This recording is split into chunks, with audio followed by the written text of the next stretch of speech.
In a time when social media is a prominent feature for modern youth, one could be excused for thinking that the days of kids producing art on a wall was long gone. But outside St Mary's Youth Centre paints a very different picture. The youth club members came together in just 1 week to produce a mural celebrating Birmingham's musical heritage.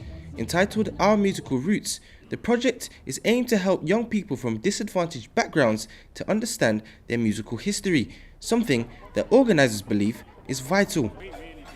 It's just really important for us that young people understand what heritage is as an overall concept as well. Not just about musical heritage, but about their own heritage and how it connects to them and how they are the heritage of the future really as well.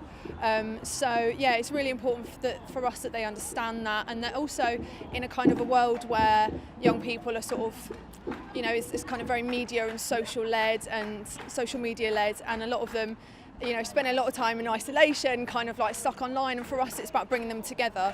The mural, which is located in the Highgate area of Birmingham, is one of 3 being launched across the city.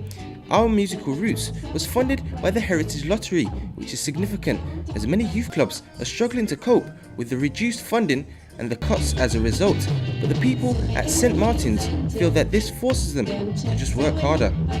We're living in a time where youth centres are facing huge amounts of cuts and things like that, so any sense of bringing people together, doing things for young people is crucial, because it's coming from grassroots as well, it's people organising. So I think, yeah, even if it's, you know, playing music in the street is something positive for, you know, so anything at all, it's crucial right now. Obviously it makes things more difficult because there's smaller pots of funding and stuff like that, and people have to put more time and effort into doing it rather than it trickling down, so to speak, or being given to people. People have to apply and come up with ideas, which is good. It's got a DIY effort to it, and it's people doing it, not big organisations, it's people on the ground doing it.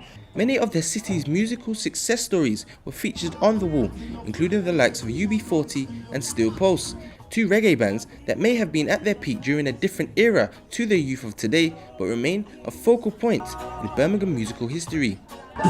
You have to make time for events like these. These types of events involve young people.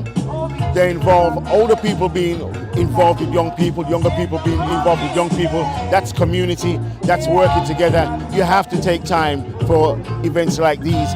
Not only do you have to take time for events like these, you have to take time to be involved in the process that leads to an event like this. The Youth Centre held a festival to celebrate the mural with a variety of food and entertainment on display. Many of the young people were also there to see their names on the wall and admire their work. It's been like a while, this wall's been empty, and like it brings everyone together. They can see what's going on, they can see the youth centre and it's full light. It was great to have our names on here, really like brings us all here. Everyone here would love to see the name on a wall. And it really like pulls across the heritage to it. Like, you know, having all these bands' names here, like it's amazing. The work produced by the young people at St Martin's is an illustration of the artistic talent in the Midlands, but if factors such as social media and cuts to youth clubs are likely to prevent these types of projects from happening, could this subsequently be suppressing the talents of future generations? Aaron Wiggins for Big News.